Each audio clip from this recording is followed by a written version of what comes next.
because they own 62% of realestate.com. That's $2 billion there. It's got, I think, $2 billion in cash, but they reckon it's got about $1 billion in potential liabilities, so about $1 billion in cash.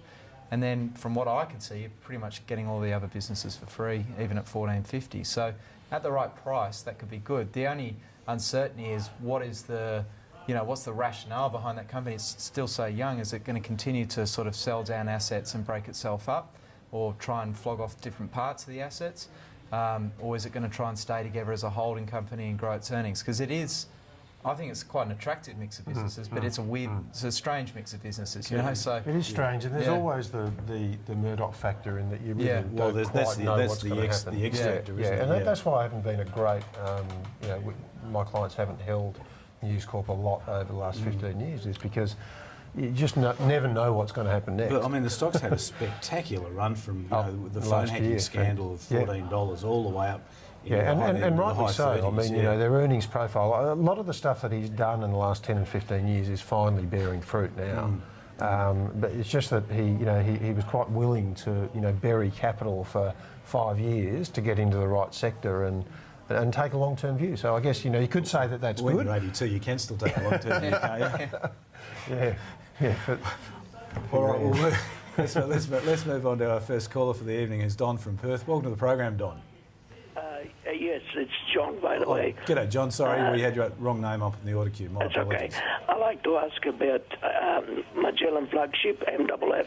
Magellan Flagship, yep. It seems a bit overpriced. I would like to panel insight into this. Whether John's asking whether it's a good stock to invest in and whether it's overpriced at this stage. Yeah.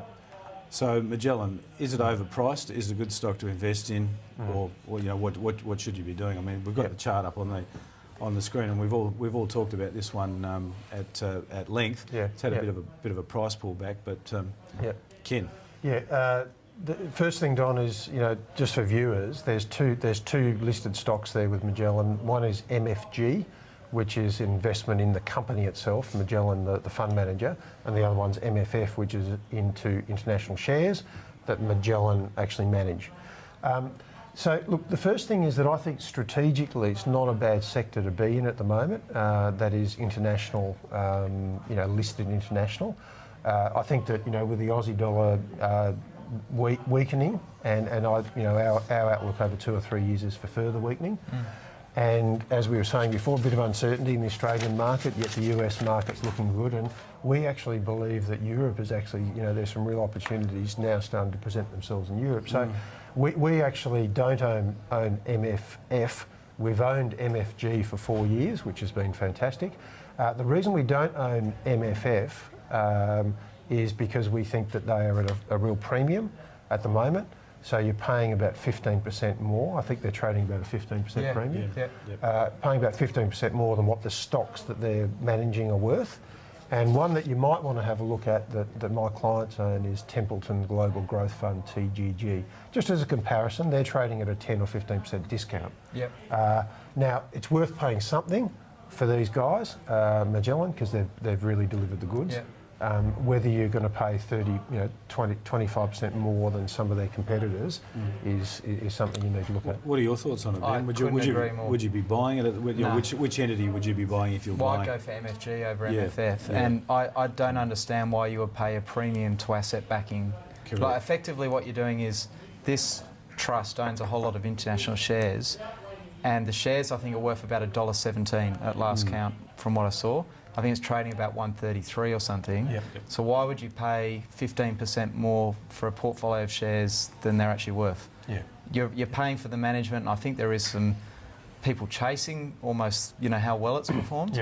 Why wouldn't you put your money in Magellan Financial's fund, global fund, which is unlisted, that you're buying at NTA? And that's where our clients are at the moment.